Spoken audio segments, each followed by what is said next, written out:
Bonjour à tous et bienvenue sur la chaîne de CoinNote, je m'appelle Orion et dans cette vidéo on va se concentrer sur un token qui a été beaucoup demandé et qui est le Binance Coin, donc le token de la plateforme Binance. Si la vidéo te plaît, clique sur j'aime, abonne-toi et active la cloche pour être au courant de toutes les prochaines. Sans plus tarder, on passe à l'analyse.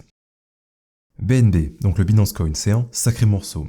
Mais avant toute chose, dès qu'on passe en vue un altcoin, surtout un altcoin qui peut être très volatile à la hausse ou à la baisse, il faut toujours qu'on passe en vue le Bitcoin. Tout simplement, c'est pour savoir si on est en risk-on ou en risk-off. Donc en risk-on, c'est donc que la liquidité se dirige vers les altcoins et même vers les cryptos, donc all-in. Et le risk-off, c'est quand entre guillemets la liquidité a peur et va se diriger vers les valeurs refuge, donc pas les cryptos. Et qu'est-ce qu'on voit sur le Bitcoin? Donc la première chose qu'on voit, déjà, c'est très simple, c'est que la tendance de fond est haussière. Donc tout simplement, toutes les phases baissières qu'il y aura sur le marché, parce que oui, il y en aura encore, seront considérées comme des retracements achetés. Retracements achetés où? Sur les supports long terme, comme par exemple en mensuel, c'est le retest du niveau de la cassure, ce qu'on appelle la ligne de coût, on va dire aux 25 000 $. Et ensuite, la première zone d'achat que le marché a créée, donc si le marché va aussi bas, franchement c'est all-in, c'est entre les 21 500 $ et les 15 500 $. Ok, donc on a deux zones clés sur le Bitcoin. La première, on va dire au milieu du range, donc si on prend Fibonacci et qu'on trace, on va dire l'impulsion haussière, on voit que c'est au milieu du range, et ensuite vers les 3K. Une fois qu'on a ça, qu'est-ce qu'on fait? Donc on sait que si le marché redescend, enfin du moins, si le marché s'approche de ces zones de prix, on part du principe que le marché va rebondir. Pourquoi? Parce qu'il va y avoir beaucoup de liquidité, beaucoup de volume qui va entrer à ces prix-là, à l'achat bien sûr. En revanche, si le marché, entre guillemets, comment est-ce qu'on pourrait dire, s'espace de ces zones de prix, donc part de ces zones de prix, s'enfuit, s'en va de ces zones de prix, on partira du principe qu'il n'y a pas forcément d'intérêt à acheter. Parce que nous, ce qu'on veut, c'est acheter des retracements. Pas acheter quand le marché braque à la hausse ou casse des structures à la hausse. Second point, en hebdomadaire, qu'est-ce qu'on voit? On voit que le marché, donc, dès le début de la semaine, dès le début du mois, a directement, entre guillemets, provoqué une prise de liquidité. Ça, attention, ça peut signifier un piège haussier. La même chose qu'il s'est passé ici. Donc, pour ceux qui ont vécu cette bougie ici, même celle-ci, qu'est-ce qui s'était passé? Dès le début de la semaine, on avait directement, entre guillemets, enfoncé le prix. Une fois que le marché l'a rejeté, donc piège baissier, on a piégé un maximum de vendeurs retardataires. Et qu'est-ce qui s'est passé? On a tout simplement fait l'inverse, donc on a eu une impulsion haussière. Là, on pourrait assister à la même chose. Donc, entre guillemets, une tentative d'extraction haussière qui est complètement invalidée, et au final, on se retrouve vers les 25 000 $. C'est pour ça qu'il ne faut jamais FOMO une entrée. Ok, une fois qu'on a ça en tête, on repasse sur le BNB. Et qu'est-ce qu'on voit? Déjà, quand on va donc en perspective long terme, toujours commencer par la perspective long terme, donc mensuelle et hebdomadaire, et ensuite descendre en perspective moyen terme et court terme. Et petite astuce, pour maximiser entre guillemets son taux de réussite à l'achat ou à la vente, il faut toujours attendre qu'un niveau long terme soit activé. Donc une prise de liquidité ou un retest d'un niveau clé long terme. Et ensuite on peut aller, on va dire, en moyen terme pour ce qu'on appelle le contexte, et ensuite le court terme pour l'entrée technique. Petite astuce, petite alpha gratuite. Et là, qu'est-ce qu'on voit du coup sur le BNB? On voit qu'en mensuel, il y a une poche de liquidité complètement évidente que le marché va purger. Parce que oui, toujours avoir en tête que le marché, du moins le prix, se dirige de poche de liquidité à poche de liquidité. Pourquoi? C'est tout simplement pour remplir les positions des gros portefeuilles. Toujours avoir en tête que les marchés sont complètement manipulés. Et entre guillemets, le prix qu'on voit actuellement, donc on va dire les bougies vertes et les bougies rouges, mais après il y a le prix sous forme de liquidité. Et là, entre guillemets, c'est beaucoup plus précis de ce qu'est le marché.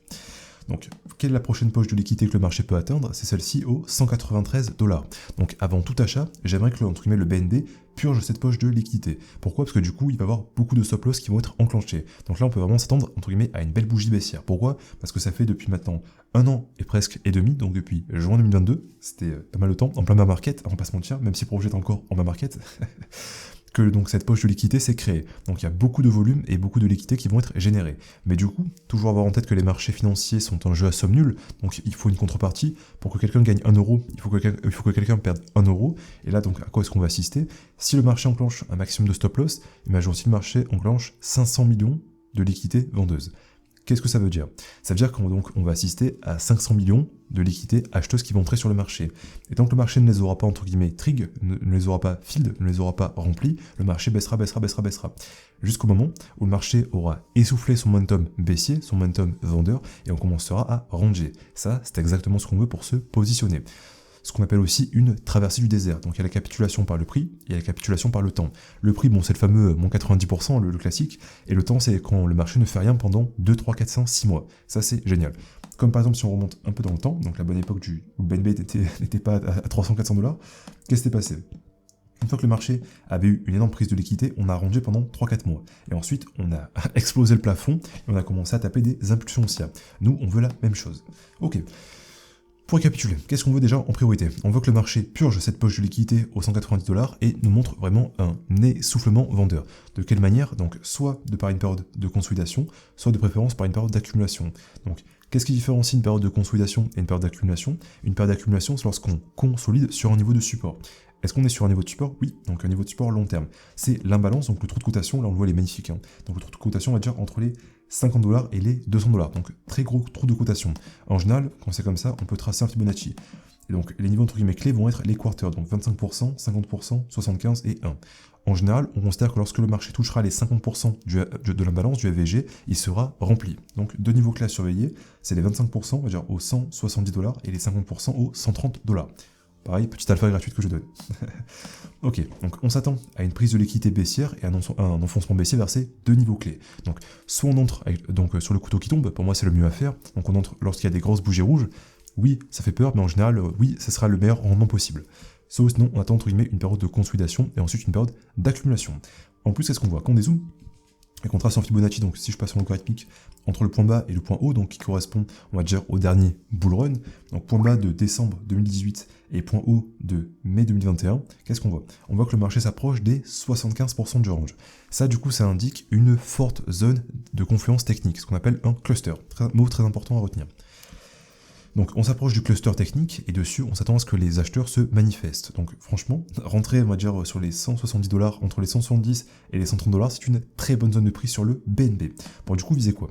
On va dire viser une continuation haussière et pourquoi pas un ATH. Parce que oui, en ce moment Binance, ils sont dans la tourmente. Donc on peut quand même s'attendre à une continuation vendeuse dans les prochaines semaines, prochains mois. Mais attention, comme Binance est dans les news, dans les spotlights des news, il y a beaucoup de peur. Comme il y a beaucoup de peur, il y a beaucoup de manipulation. Et comme il y a beaucoup de manipulation, ça veut dire qu'il y a beaucoup entre guillemets de faux prix. Et il y aura beaucoup de pièges vendeurs. Donc beaucoup de gens qui commencent à paniquer, on va dire, sur ces niveaux-ci. Et la panique maximale sera donc, une fois qu'on va enchaîner des grosses bougies rouges sur cette poche de liquidité, beaucoup de gens vont commencer à brader leur prix, à brader leur BNB. Là, c'est exactement là où nous on veut commencer à entrer. En plus, quand on dézoome, qu'est-ce qu'on voit? On voit qu'on a un equal high. Donc un equal high, c'est un point haut, du moins des points hauts égaux qui n'ont pas été purgés. Donc on va dire entre les 700 et les 670 $. Cette zone de prix est très importante. Pourquoi? Parce que du coup, ça indique qu'aucune liquidité n'a été purgée. Ça, du coup, c'était pas normal. Quand on voit ça, c'est comme par exemple ici. Voilà, si je montre cet exemple-ci, point bas ici, point haut ici. Le marché veut directement le purger. Pourquoi est-ce qu'il veut le purger? Parce qu'il est attiré comme un aimant. Donc, une fois que le momentum sera repassé haussier, tous ces niveaux-ci, donc les equal high, les points hauts égaux, on ira vraiment les chercher sans aucune pitié. Retenir ça en tête. Pourquoi? Parce que le marché bouge de poche de liquidité à poche de liquidité. Dernier petit point à avoir en tête, c'est que pour l'instant le momentum est complètement baissier, donc toutes les résistances tiennent et tous les supports cassent. Donc on s'attend sans aucune attente que les supports pètent, donc le prochain aussi. Ou, donc soit on entre entre guillemets par rapport au couteau qui tombe, soit on entre par rapport à la période d'accumulation. C'est pour ça qu'entre guillemets il faut toujours avoir une bonne gestion du risque. En revanche, quand on passe en hebdomadaire, qu'est-ce qu'on voit? On voit que le marché est complètement baissier et que sans aucun doute, le prochain niveau qu'on va aller purger, ça va être la poche de liquidité aux 190 $. Donc là on voit une poche de liquidité, deux poches de liquidité, une magnifique cassure baissière, ce qu'on appelle un déplacement, une petite poche de liquidité, ici qu'on a purgé, on peut la marquer. Donc petite poche de liquidité, on va la mettre en jaune. Ensuite, deuxième cassure à la baisse, donc là on peut le mettre en rouge. Maintenant je le fais en direct, c'est beaucoup plus pédagogique je trouve, c'est comme ça que j'ai appris, avec beaucoup de pertes aussi, et beaucoup de gains. Donc deuxième cassure baissière, deuxième déplacement, donc imbalance créée à l'origine de la baisse, et ensuite là on reteste, et donc la prochaine target logique serait la même chose que ici, ça serait un excès baissier sur la poche de liquidité. Ok, donc pour conclure, qu'est-ce qu'on voit? On voit que le BNB donc, est un projet très intéressant, donc token natif de la plateforme Binance, donc projet très rentable, mais qu'en ce moment Binance, ils ont quand même pas mal de problèmes. Cette période-ci, c'était Binance à son prime, quand tout le monde parlait que de Binance. Lors du prochain bull run, je ne suis pas sûr que Binance, entre guillemets, sera autant utilisé que durant cette période. Donc attention quand même au projet qu'on achète, toujours faire attention. Et si on est vraiment intéressé par le projet et qu'on croit fondamental et on va dire la vision long-termiste du projet, il faut qu'on attende cette poche de liquidité. Donc une fois que le marché aura défoncé cette poche de liquidité, on va dire aux 190 $, et aura touché les 75% de range, on pourra commencer à DCA. Donc moi bien sûr je recommande et je conseille de DCA par rapport au prix ou par rapport au temps. Par exemple, 175 $, 150, 125, 100, le classique, ou sinon par rapport au temps. Donc 1er octobre, 1er novembre, 1er décembre, 1er janvier. Et si on veut être précis, on peut diviser en deux le mois. Donc imaginons 1er octobre, 15 octobre, 1er novembre, 15 novembre, ainsi de suite, ainsi de suite. Et juste petite parenthèse sur le Bitcoin. Donc si on passe sur le BTC USDT, Bitcoin pareil, donc ça charge, c'est pas grave. Donc on s'attend à quoi sur le Bitcoin? On s'attend à une continuation acheteuse, mais pas forcément directement. Parce que là, il y a quand même beaucoup de signaux qui, entre guillemets, montrent que c'est un piège haussier. Donc on verra lors de la prochaine vidéo si ça a été confirmé. Mais en général, quand dès le début du mois, le marché commence par prendre une poche de liquidité majeure, comme ici, en général, ça indique un piège haussier. Donc on verra. Mais si un piège haussier, tant mieux, du coup, on ira viser quoi? Cette poche de liquidité aux 24 800 $. Et si ce n'est pas un piège haussier, alors là, c'est pompé up, c'est all-in. On aura cassé la structure à la hausse et on repartira pour le bull run. On partira où? Si on trace les niveaux clés. En même temps, je fais une analyse 2 en 1, donc c'est pour la communauté de CoinNote, ça fait plaisir. Donc on ira retester les 32 000 $, ensuite les 50% de range aux 42 000, les 3 quarts aux 55 000, et enfin la TH aux 70 000 $. Donc si le Bitcoin est à 70 000 $ et qu'on croit au BNB, le BNB sera au moins, si on retourne dessus, donc c'est 500 $, ouais, 700 $. Donc un BNB à 700 $, franchement, à partir d'ici, ça fait quand même un x3, x4. Conclusion, on a passé en revue le BNB, donc le Binance Coin, et on voit que pour l'instant le marché est baissier, même très baissier. Mais on s'attend à un excès baissier, on va dire vers la poche de liquidité aux 190 $, et ensuite, soit on achète le couteau qui tombe, donc on dessale à la baisse, soit sinon on attend une période de consolidation et d'accumulation, et qui du coup mènera à une période d'impulsion haussière. Si la vidéo t'a plu, clique sur j'aime, abonne-toi et active la cloche pour être au courant de toutes les prochaines. On se parle dans l'espace commentaire. Orient.